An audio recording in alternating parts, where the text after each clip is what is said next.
Saudara, kita beralih ke informasi lainnya. Calon Presiden nomor urut 1 Anies Baswedan menanggapi soal dirinya yang disebut-sebut lebih menyerang calon Presiden nomor urut 2 Prabowo Subianto saat debat perdana. Calon Presiden nomor urut 1 Anies Baswedan menjawab tudingan jika dirinya lebih menyerang calon Presiden nomor urut 2 Prabowo Subianto saat debat perdana Selasa 12 Desember lalu. Anies menegaskan apa yang disampaikan dalam debat adalah kenyataan dan fakta yang ada di masyarakat dan perbedaan perspektif dalam debat merupakan hal yang wajar. Debat kemarin itu lebih banyak menyerang Pak Prabowo dibanding Pak Ganjarnya gitu Pak Anies. Pak publik melihat seperti itu Pak, bagaimana tanggapan?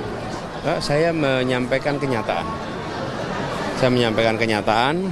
Saya menyampaikan fakta-fakta yang dari masyarakat. Jadi tidak ada yang khusus untuk 1-2 orang, tapi inilah kenyataan yang ada di masyarakat.